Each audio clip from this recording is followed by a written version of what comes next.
happen. We have to really escalate the noise we make so that we'll be heard.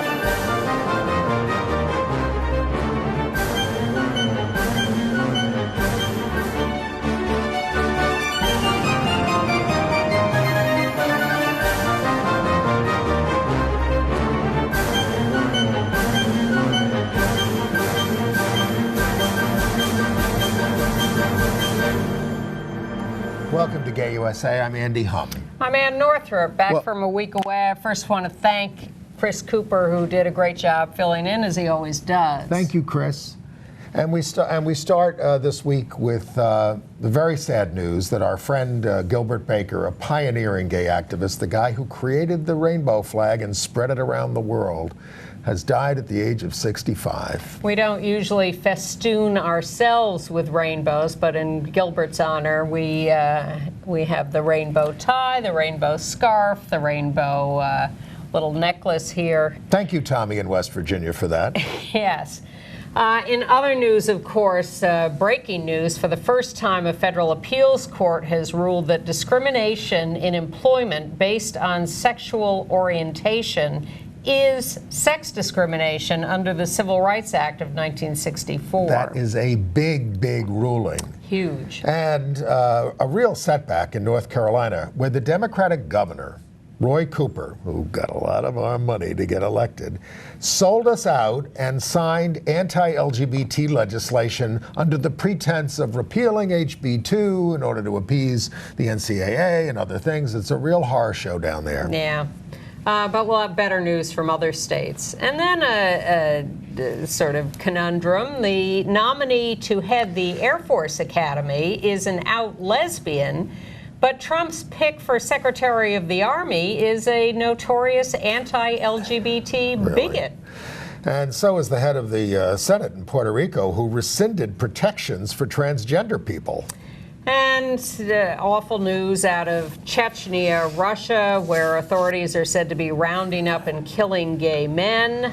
And I will give you brief reviews of Amelie on Broadway, Lynn Nottage's play Sweat, and a new play starring Harvey Fierstein. We're going to spend a lot of time remembering and honoring Gilbert Baker, but we'll start with the breaking news, specifically out of Illinois, where in Chicago, the Seventh Circuit Court of Appeals has ruled 8-3 in a full members of the court ruling that the Civil Rights Act of 1964, Title VII, prohibition against sex discrimination does cover sexual orientation discrimination. I mean, the quote from the court is, it's a common sense reality that it is actually impossible to discriminate on the basis of sexual orientation without discriminating on the basis of sex. Now, this is an interpretation of the Civil Rights Act that the Equal Employment Opportunity Commission has been pushing for the last few years.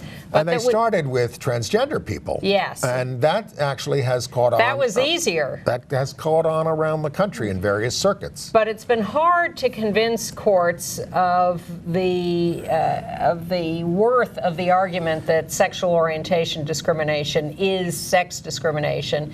We've had mixed results in lower courts, often not very good, and often based on precedents. Nobody was willing to step forward and make this interpretation. But this is the case of Kimberly Hively. We have a picture of her.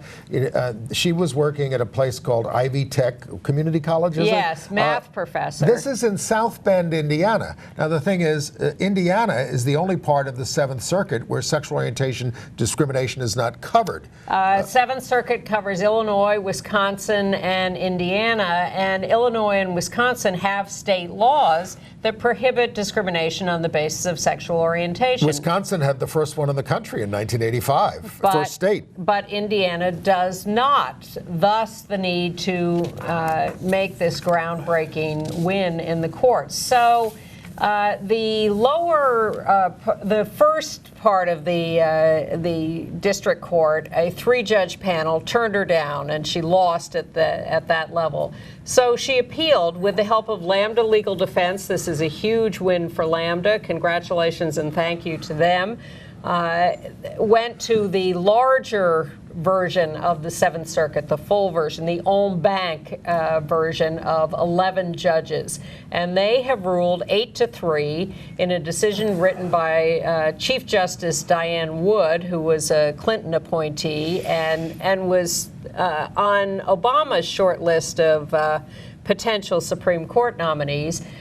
She has ruled in a fascinating decision that it makes perfect sense that if you are firing someone or not promoting her because she is a lesbian, yes, and she was seen kissing her girlfriend in a parking lot at the college, that's why she didn't get the job, that is by definition sex discrimination. If she had been kissing a man, she would have not been fired. Right. So it was the sex of the person she was involved now, with. Ivy Tech had until July 5th to decide whether they were going to appeal this aspect of the case, and they said, oh, no, we're not going to appeal. Well, what they say is we did not discriminate against her because she's a lesbian.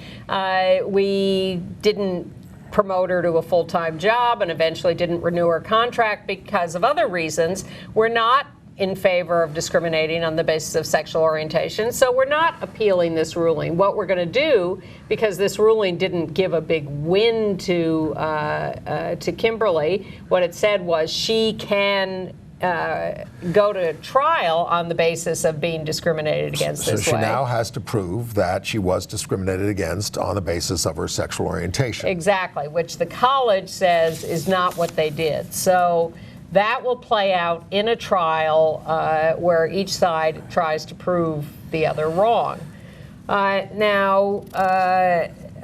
Also joining in on this decision, interestingly, was Judge Richard Posner, who is traditionally known as a great conservative, but Republican judge, yes. Yes, but has been in favor of LGBT civil rights interpretations for quite a while now. Yes. But writing the dissenting opinion was Judge Diane Sykes, who was on and still is on Trump's short list of Supreme Court nominees. So if we were not to get Gorsuch by some miracle, that's the kind of person that we might see nominated. Not only the kind of person, but the actual person we might end up with. You have to be a member of the Federalist Society to be considered. Now, this only talks about employment. It does not talk about public accommodations or housing, which are the traditional triumvirate. But it is an extremely significant decision, and Judge Wood wrote this decision, I thought, very cleverly citing Supreme Court precedents, because what other courts have done have said that the Supreme Court has never said this, or other courts have never said this in our circuit, but she found some Supreme Court decisions that were analogous, that said that, for instance, gay men had been discriminated against at their jobs for sex stereotyping and things like that, some of which Scalia supported. Well, and there was a case that we reported on last week where they said, yeah, you can do this on the basis of sex stereotyping, but not on the basis of sexual orientation. That was the Christensen case, yes. But this is good. We've talked about the Kimberly Hively case for years as it worked its way through the courts. How's she doing now? I don't know, but I hope you got another job in the meantime. Yes, and we certainly Something believe... I advise everybody to do while they're pursuing a complaint. Don't wait for the results. It takes a long time. Well, we knew that her case and other cases were coming along trying to make this argument of sexual orientation discrimination as sex discrimination, but there was no particular reason to believe that this was going to turn out to be such a landmark case, but it really is. And this has emboldened some of the legal groups to go back to some of the circuits where we didn't do well at the lower courts to ask for larger en banc rulings from the larger panel there in the 11th Circuit, for instance, et cetera. And gives them a roadmap for what cases to cite and how to make the argument. You say this only covers employment, but the Civil Rights Act covers employment, public accommodations, and everything. And if this interpretation sticks, we would essentially have a judicial equality act. Absolutely. Which we can't pass in the Congress. Well, I want someone to go to Trump and say, what do you think of this decision? And have him say, well, I don't think anybody should be discriminated against. And say, all right, well, then let's pass the Equality Act. He's got the right wing leaning on him right now, saying, you better get busy with this religious liberty stuff so that we can discriminate against LGBT people across the country in every circumstance. And, of course, it's a nice little knife dig for us that this is a case from Indiana with Mike Pence, who killed the non-discrimination protections. So this is not going to. So this is not going to go to the Supreme Court in this case now. Not right now. But even if Gorsuch, gets on, which seems likely with getting rid of the filibuster, then we still have a 5-4 pro-LGBT majority with Justice Kennedy. Yes, but that has been in other kinds of cases. And the transgender cases as sex. He never lets us down, and he writes the opinions. Okay.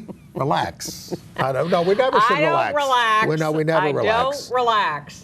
But it's a great win and a great way forward, and certainly it can be expanded. But we've got our toe in the door, and now we have to bust it wide open. The price of liberty is eternal vigilance. Well, vigilance has not helped us in North Carolina. We fought and donated millions of dollars to Roy Cooper, this Democratic governor. I met him at a fundraiser in New York, thrown by gay friends. I'm with you. No discrimination. Yeah. And what you heard announced on the news was that HB2 was repealed. The bathroom bill was repealed. No, it wasn't. I mean, they repealed aspects of it and put new ones in that essentially say that you can't have local civil rights laws until 2020. The state and don't hold your breath for that. The state will control bathrooms and locker rooms and all this stuff.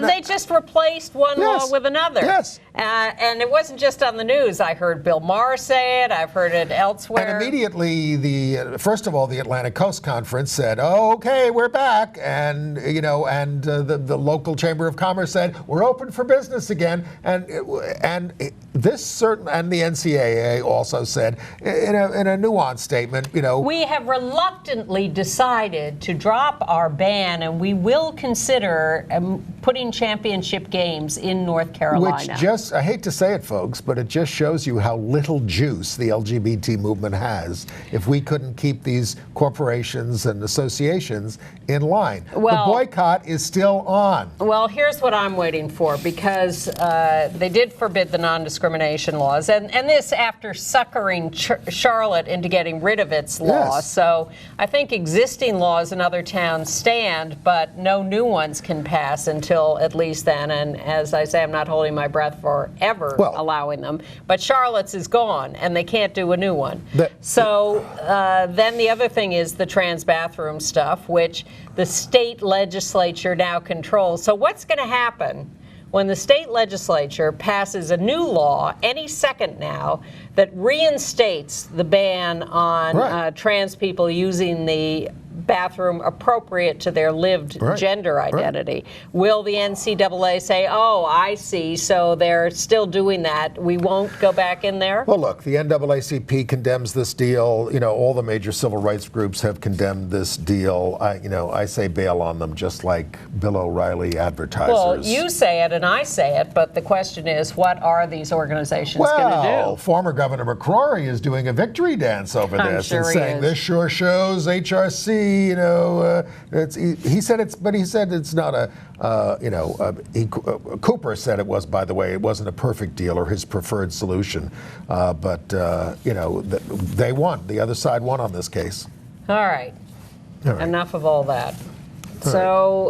Really the horrible news this week is the death of Gilbert Baker, our friend and friend to the entire world, and just an amazing human being and someone we knew and loved. And that's a picture of him at the Museum of Modern Art, this is the only flag ever acquired by the Museum of Modern Art. And when the election was over, they moved that flag to the main entrance hall as a sign of welcome to everybody, which that flag always has been.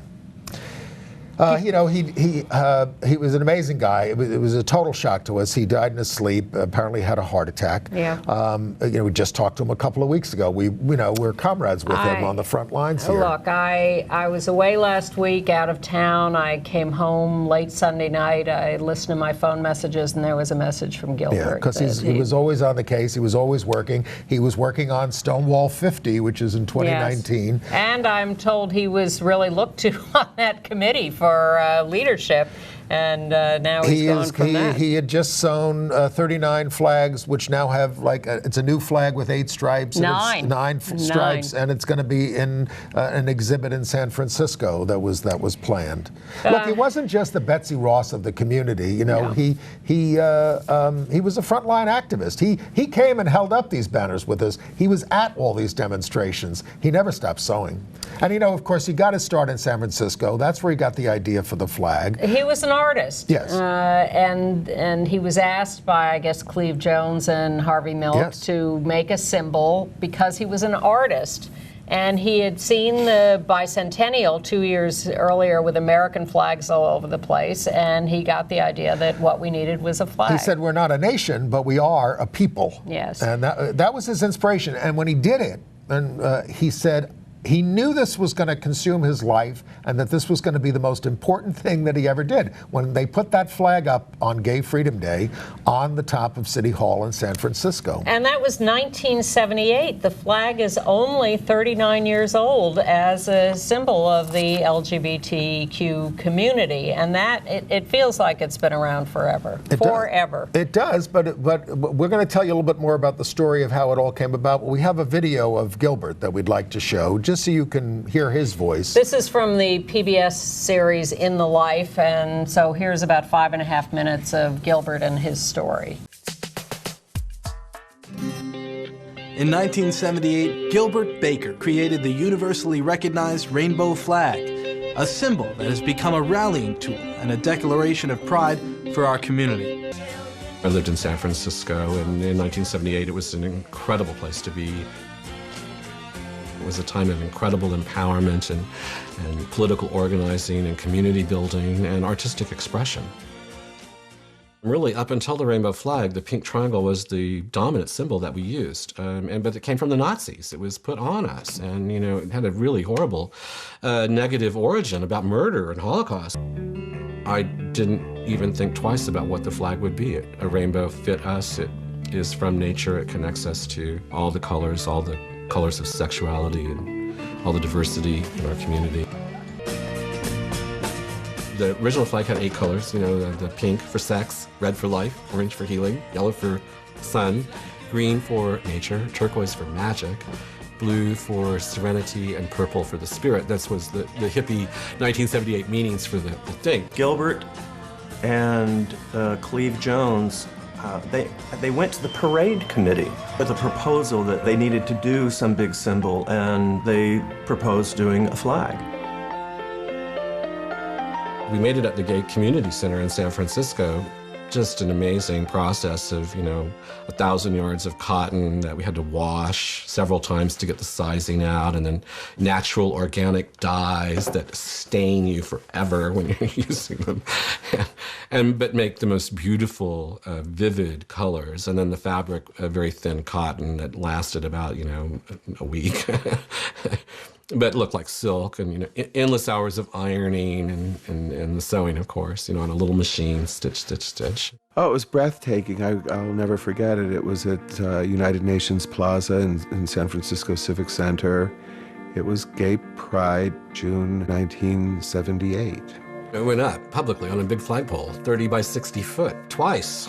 It was huge. There was a whole bunch of us, and Gilbert was in charge, and the wind was blowing, and we were struggling and hooking it to the cords that would take it up. And then as we started to pull on the rope, the wind took it, and it just billowed open. It was so beautiful, so astonishing. I knew right at that moment, you know, when the flag went up and I was looking into the eyes of people that were around and seeing their reaction, I thought, oh my gosh, it's more than I dreamed. Hundreds of thousands of people saw these gorgeous flags up there in the sun and the wind and knew immediately that that was our new symbol. Within 5 minutes, people were saying, make me one. You know, the first one that people were saying, make me one. And really within a couple of months, I was like, oh my God, I'm making all these flags, and I couldn't keep up.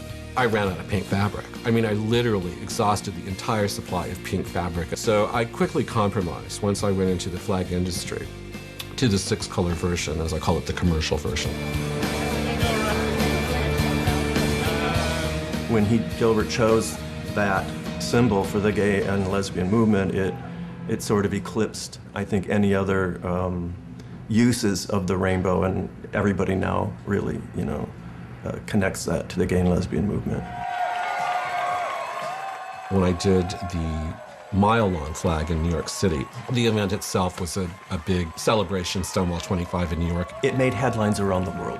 I think it was the first time that the rainbow flag as a symbol for LGBT rights leapt across oceans to other countries. I had thought of everything except about what to do with it after it was over. So I literally had teams of people running through it with scissors, chunking it, handing off pieces to people. You know, somebody from London was a friend. Here, take this to London. Here, take this to, you know, Hong Kong.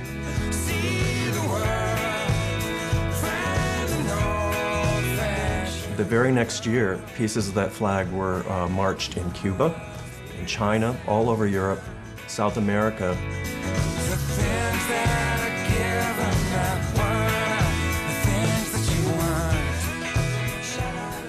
It has become a force in the world that is, I think, unexpected, I imagine, for Gilbert, and moving to all of us. You can go anywhere in the world and you will find the rainbow flag and people will know what it means, and we owe that to Gilbert Baker.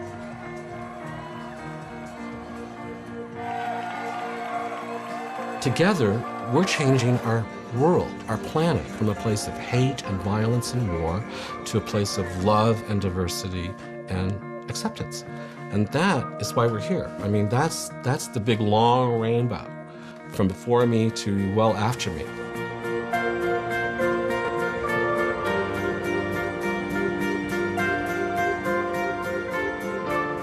To say of people, you know, they're indispensable, but he really was. Who will replace him? It will take an army. When I would tell people that I knew the guy who invented the rainbow flag, it was a foreign concept to them. They would think, you know, this must always have existed in some magical way. Well, because he gave it away, he didn't profit from it. He didn't patent it, but he also made sure no one else patented it. Yes. So that it was freely available to the entire world. He had a tremendous sense of the visual. We have a picture here of him dressed The visual. We have a picture of him dressed as Betsy Ross. And when Mike Bloomberg was just elected mayor, he insinuates himself into the mayor's, because he knows he's going to get his picture taken, into the mayor's contingent. The mayor's very uptight and buttoned down, and this really just became the photo of the day. Gilbert had a great sense of humor and fun and loved dressing up in all sorts of ways, and always had some spectacular costume for the Pride Parade. And he beat his record for the mile-long flag in New York with a 1.25 mile-long flag in Key West. There it is, which stretched from the Atlantic Ocean to the Gulf of Mexico. I mean, look at this. It's just unbelievable. I mean, the one in New York took 5,000 people to carry it. 5,000, and amazing that he was able to get all that troops. But then there was the way he contributed to all of our demonstrations. Yes. He would pull off, there's one in the St. Patrick's Day parade when we were still protesting it. Everybody in that parade had to march past a Gilbert Baker banner that said, boycott homophobia. Now at that point in those protests, we didn't have hundreds of people. We had maybe 15, 25 people. And we were able to, his banners would increase our power exponentially. Well, let me take a minute to talk about that. In 2014, a bunch of us got together because we were so offended by Russia's homophobia and the fact that they had been awarded the Olympic Games in Sochi. Yes. So a merry band of about a dozen of us reconstituted Queer Nation, which had been a huge group, along with ACT UP in the early 90s. And we just got together and said, all right, we're Queer Nation all over again. but there were only a few of us. But Gilbert was one of the group, and he started making these incredible banners. Don't buy Putin's lies, boycott Russian homophobia. And we would go all over town with these things, and we ended up with worldwide publicity, and really just a dozen of us created a worldwide knowledge. We busted up the Today Show one morning because NBC was carrying the We went Olympics. to the Metropolitan Opera, we went to Carnegie Hall, we went to the Today Show, and we went to the NBC Christmas parties. We went to the New York Stock Exchange to protest Russian businessmen going to the stock exchange, and ended up seeing the president of the stock exchange lecture these Russian businessmen for about 20 minutes on video for their whole visit, because we had been outside there with these huge banners protesting the homophobia. And so then it became a symbol. Now we have a picture of the Supreme Court of April 28th, 2015, while people were awaiting the Obergefell decision on marriage equality. It became everywhere. And then, of course, when we won the decision, the president lit up the White House in rainbow colors, which you've seen. And by the way, we have a picture there of him with President Obama as the next picture. Yes. He was so proud. He wearing that same tie, I think. Basically, yes.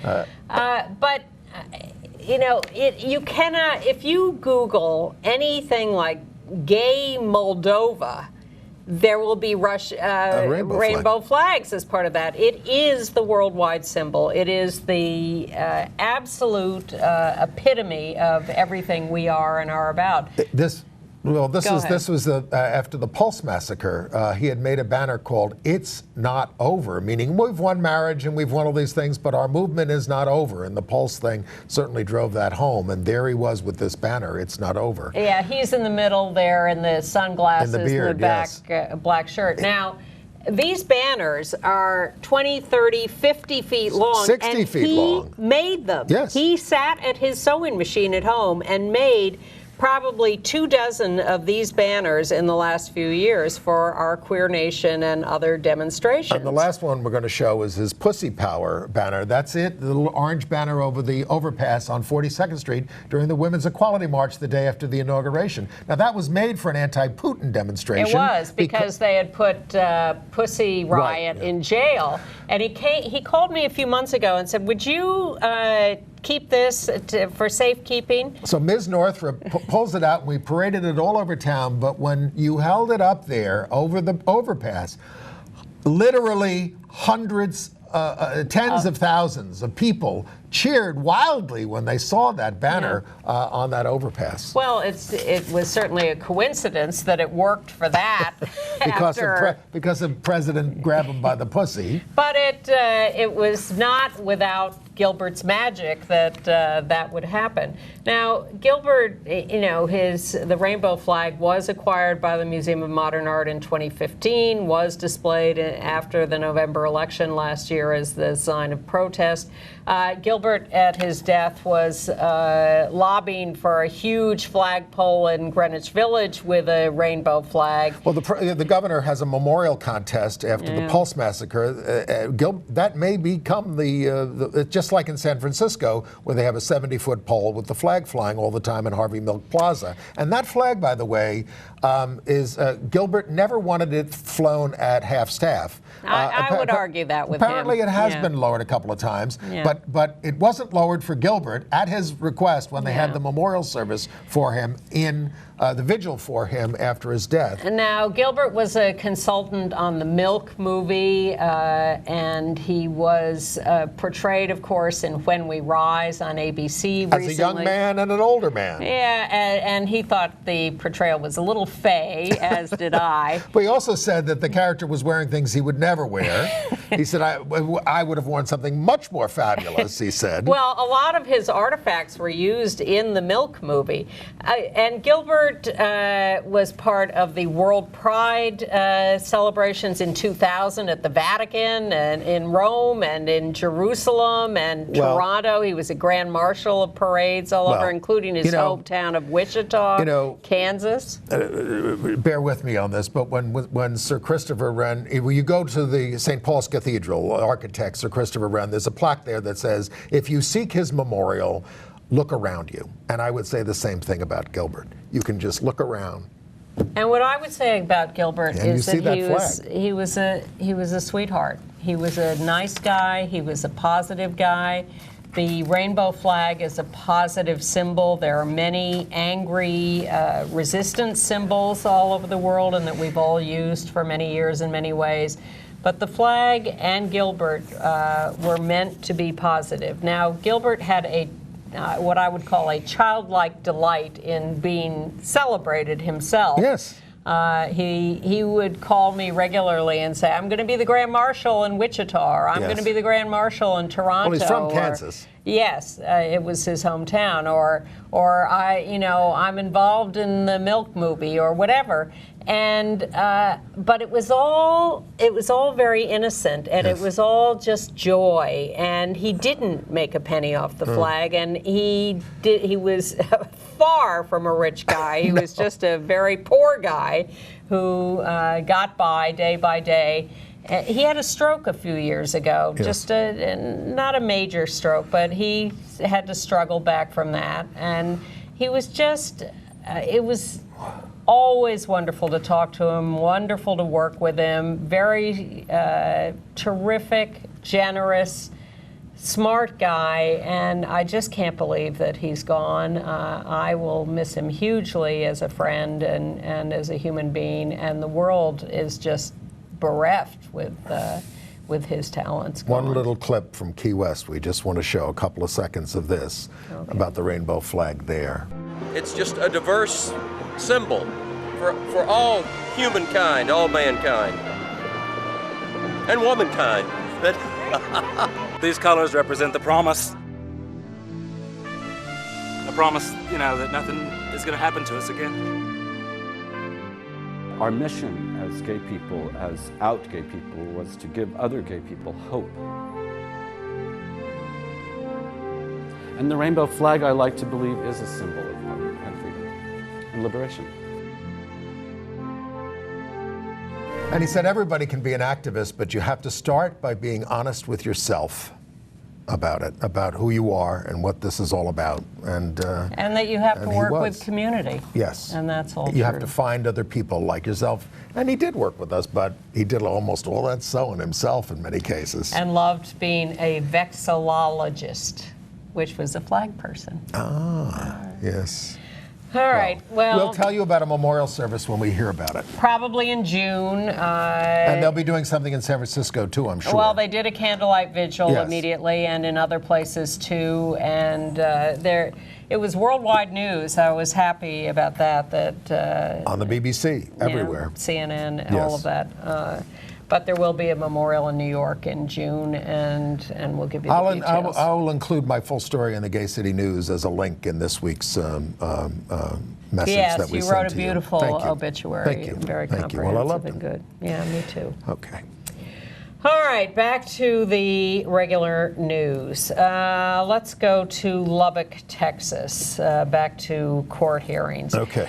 We know, you may remember that Mississippi passed a law that, a broad religious... Heinous law. Yes. So heinous that it was put on hold. They succeeded in stopping its implementation. But the court case is now on in the Fifth Circuit, centered in Lubbock, Texas, hearing arguments on Mississippi's HB 1523. There are actually two cases that they're hearing together there. Lambda's got one of them. And Robbie Kaplan, who won the Edie Windsor case, is arguing against the law. It was enjoined in 2016.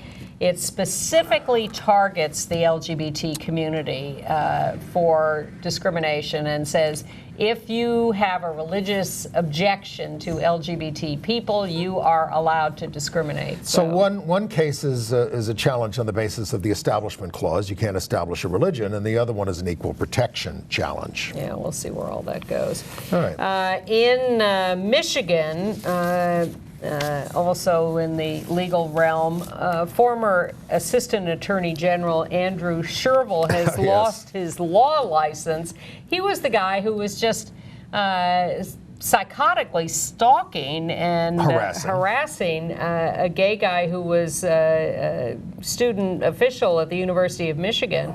And he had to pay a huge damage. It was an out gay head of the student body. Yeah. So Mr. Crazy Shervill has now lost his law license. In Nevada,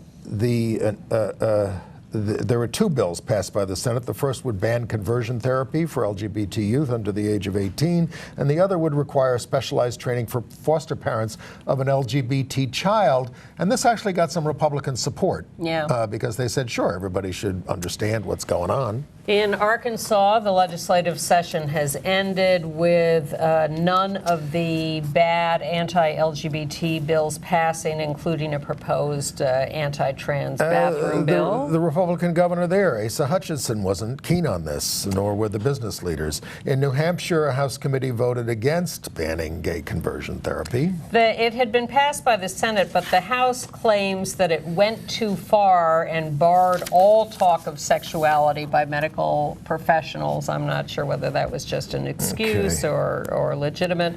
In Tennessee, the bill to not recognize same-sex marriages is dead. So we're winning on some of these things. Yep. All right. In Ohio, in Columbus, they passed a no conversion therapy for minors. And in Akron and Olmsted Falls, they passed a non-discrimination for sexual orientation and gender identity bill. But in Puerto Rico, where we have protections on the, in the law, the head of the Senate there has rescinded protections for people on basis of transgender if they work for the Senate. Terrible. But in the U.S. House of Representatives, Representative Joe Kennedy III, Democrat of Massachusetts, grandson of Bobby Kennedy, has been named the new chair of the Transgender Equality Task Force. We do have a picture of him there somewhere. Maybe we don't. There he is on the left. With Barney Frank and Elizabeth Warren. I think you can tell which ones are which. Yes.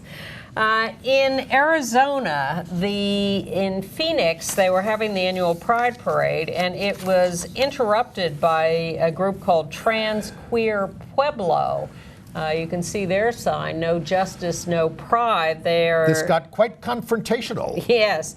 They wanted the Pride Fest to support immigrants. And keep police out. Yes, and keep police out of the parade. In New York, the annual Pride Parade organizers have agreed to let protest groups, anti-Trump resistance groups, Rise and Resist, ACT UP, Gays Against Guns, United Through Action, and others, to be almost at the head of the Pride Parade. They still want, it's not dykes on bikes, it's the sirens. The women on bikes at the front. Now, that is a tradition, and I think it's for practicality of getting those motorcycles zooming down the street. But I think we should put in front the message that we want to send. Well, and I would go farther than that, because the LA Pride Parade this year is going to be a protest march. Yes. They have canceled it as a Pride Parade, and they're turning the whole thing into a protest march, which is what they should do in New York and what they should do everywhere.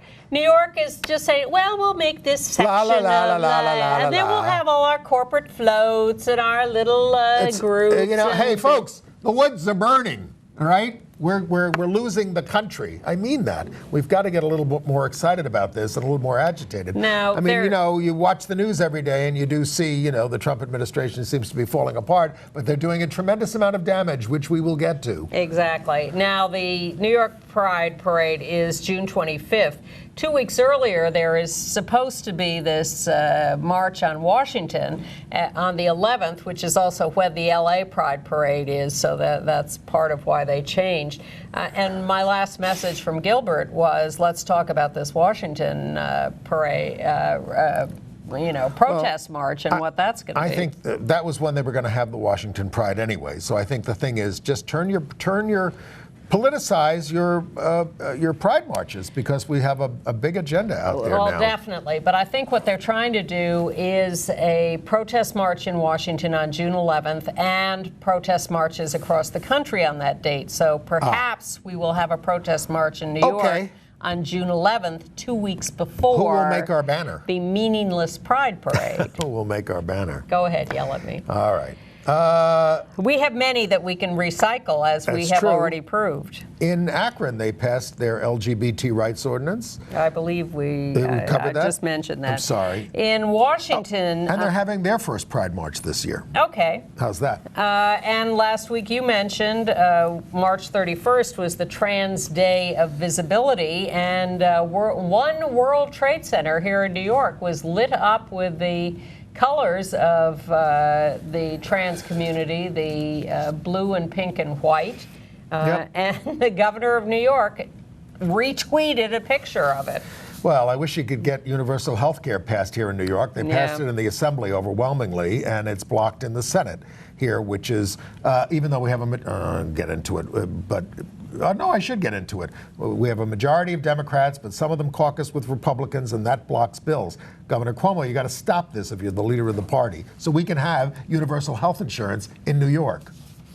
In military news, contradictory stories. In the new head of the Air Force Academy is going to be an out lesbian, Kristen Goodwin. Got a picture of her with her in her plane. Yes. She's a colonel now, and she's been nominated to be a brigadier general so she can head the academy.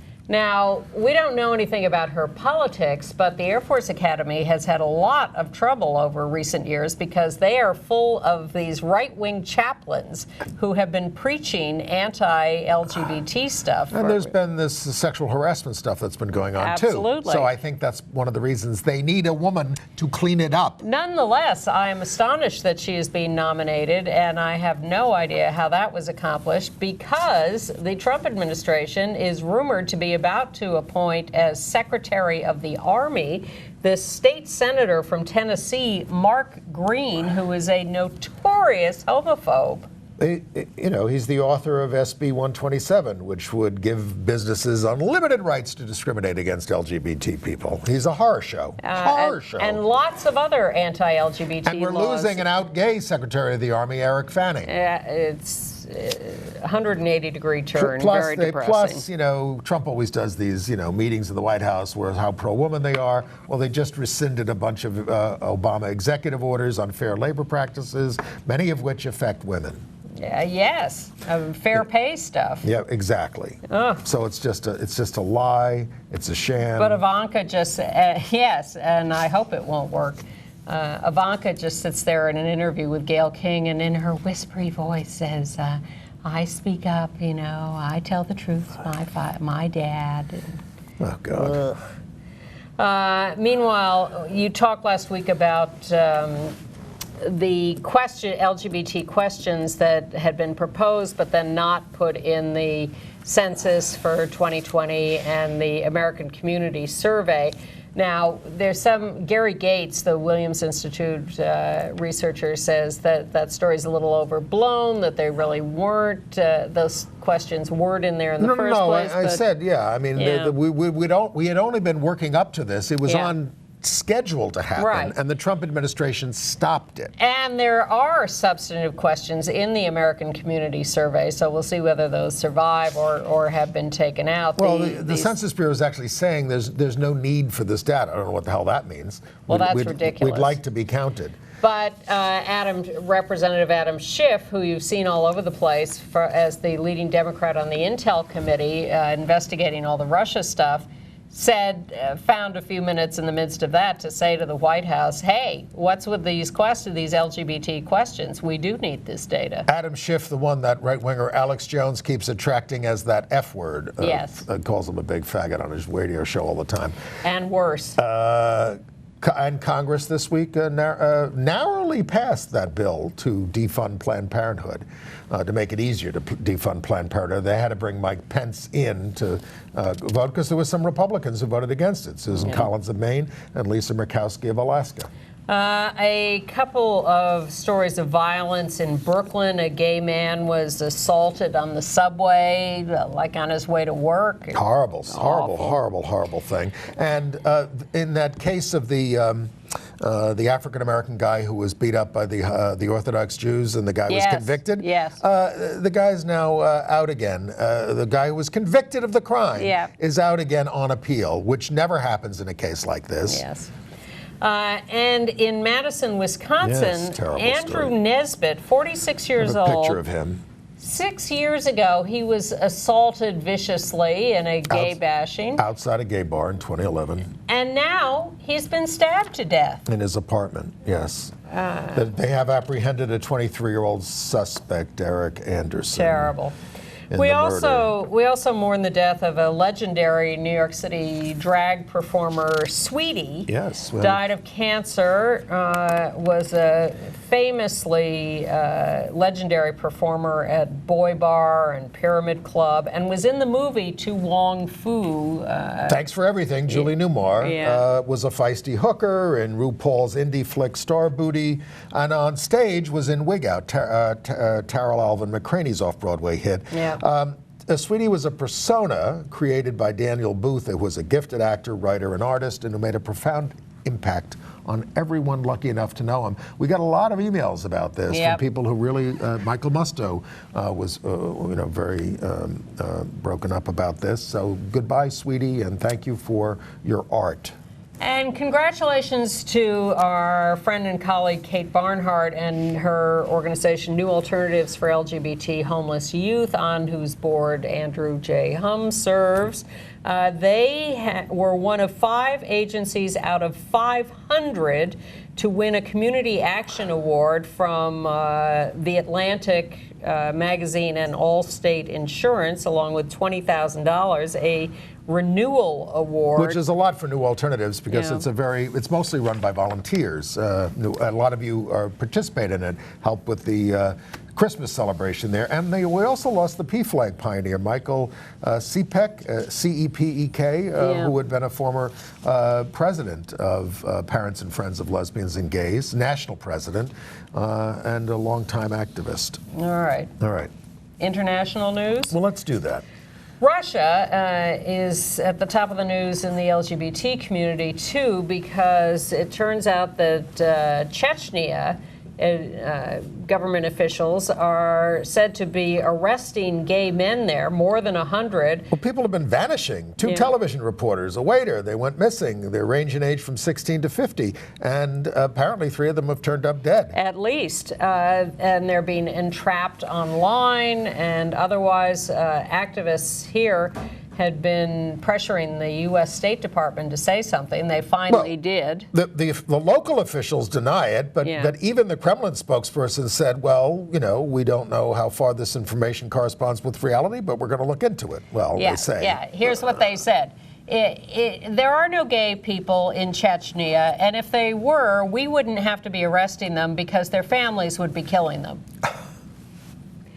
Meanwhile, here on May 20th, the LGBT Russian group, Russian activists living here, LGBT, Rusa LGBT, who we worked with Queer Nation on the Russian demos in 2014, are holding Brighton Beach Pride, May 20th. I want to go to this and take all of Gilbert's old anti-Russian banners.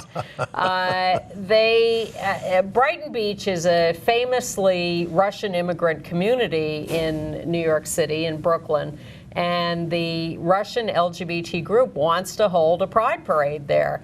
And I say, hey, I'm there, May 20th. We'll give you details as we get closer to it. But I think that's a bold and an important move to go show up in the Russian community of Brooklyn with this message. I saw something on The View where non-gay men in the Netherlands are holding hands after a gay bashing to try to, They read it online as we did. All right. 6 people have been arrested for viciously beating 2 gay men who were holding hands.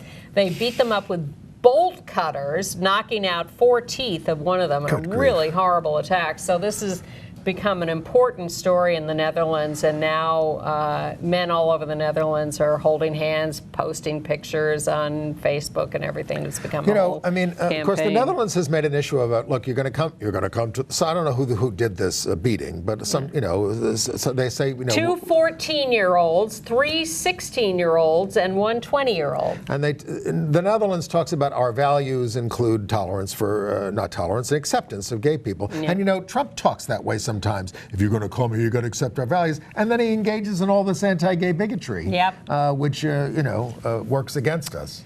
New survey in Germany says 75% of the population supports same-sex marriage. Well, you can't have it. I know, because Angela Merkel is running for re-election and supported by too many conservatives who are against it. Okay. They do have civil partnerships that they've had since 2001. Okay. In AIDS news, Trump has proposed slashing $300 million in HIV/AIDS funding. $300 million. Now that's the proposed budget, folks. So we have to fight it in the Congress to get it under control. ACT UP celebrated its 30th anniversary in New York with a demonstration. There is the crowd.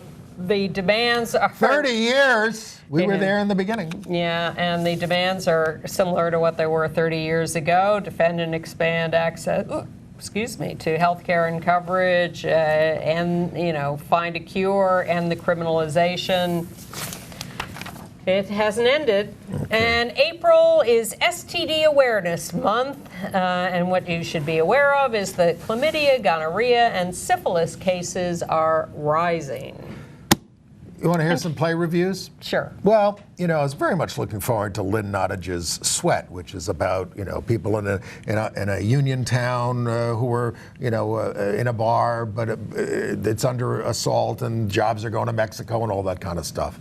But I have to say it felt more like a lecture than a play, and I didn't think the language was, I didn't feel it was very real, and, I wanted to like it.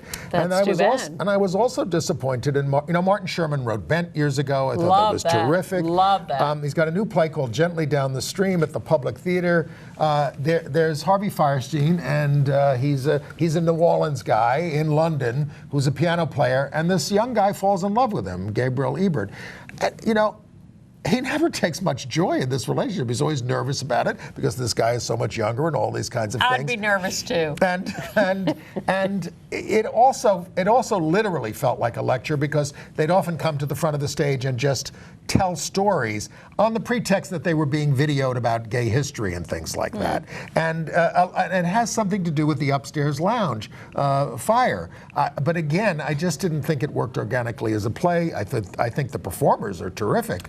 Bent was such a sophisticated, nuanced play of men in a German concentration camp who fall in love and have sex by just looking at each other when they're both suspended on a Well, they're moving pole. rocks across the stage, yes, and when they get their breaks. That was, but, so look, I was just disappointed. And then Amélie, well, I think everybody's read the reviews. It was a very charming, quirky French film, but, it just hasn't been turned into a very charming movie.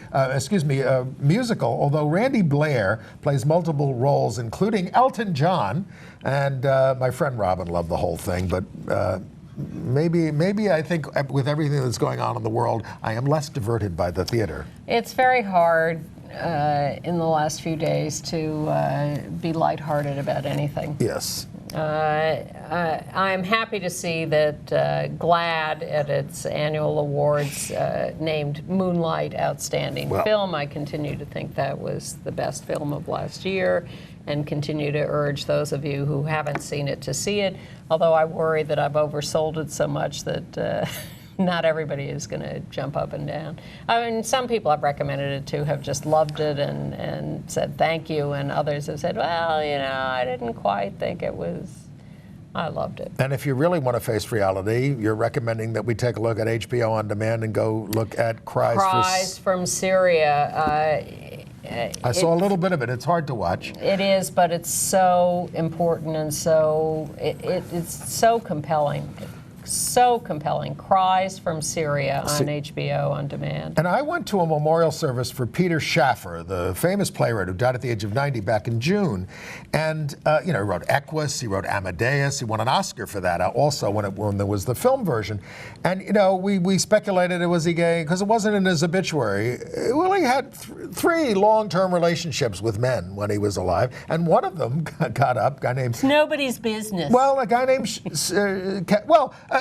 they had filmed from London of Ian McKellen. We all lived on this block, Peter and his lover, me and my boyfriend, Alan Bates down the road with his, and John Gielgud, and da-da-da-da-da. We all had boyfriends, and there it is. I mean, Ian McKellen, of course, is an activist. Alan Bates, did we know that?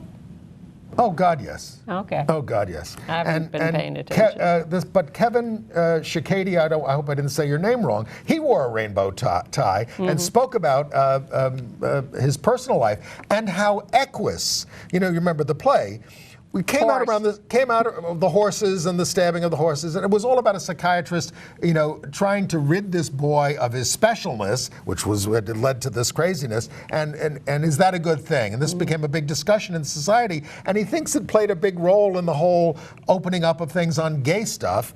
And whatever. And lifting of the ban on stigma. It was around the same time that the APA lifted us from the index of mental disorders. So it was a fascinating discussion. Okay. The whole thing was run by Alec Baldwin, of all people, because he had been in Equus a couple of years ago in East Hampton. All right. Marty Duberman, historian, writer, playwright, activist, is getting an honorary doctorate from Columbia University here this spring. He's got a new book out. Jews, Queers, Germans. He was the founder. He is the founder of CLAGS, the Center for Lesbian and Gay Studies at CUNY Grad Center, which is monumental. He also wrote a history book about Stonewall, and biographies of Paul Robeson and Howard Zinn. I run into him in the neighborhood at the bank, and he's written several memoirs. So congratulations to Marty Duberman. And congratulations to Daniel Newman, actor in The Walking Dead, who came out on YouTube. If you look him up on YouTube, he talks quite movingly about the importance of being out. I'll provide a link to that if you get on our email list by going to our website at www.gayusatv.org. You can sign up for our weekly email, and I include links to things like this in the email, and it previews what's happening on the show. Yeah.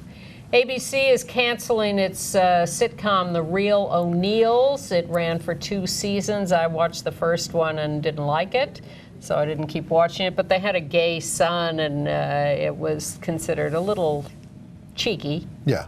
But not my cup of tea. Based on Dan Savage's life. Yeah. Doctor Who will see the Time Lord joined by his first openly gay companion. Bill Potts' sexuality will be revealed pretty much straight away in her second line of dialogue when the show returns on April 15th. Okay. Well, what a week. There's Gilbert to end the week and the show.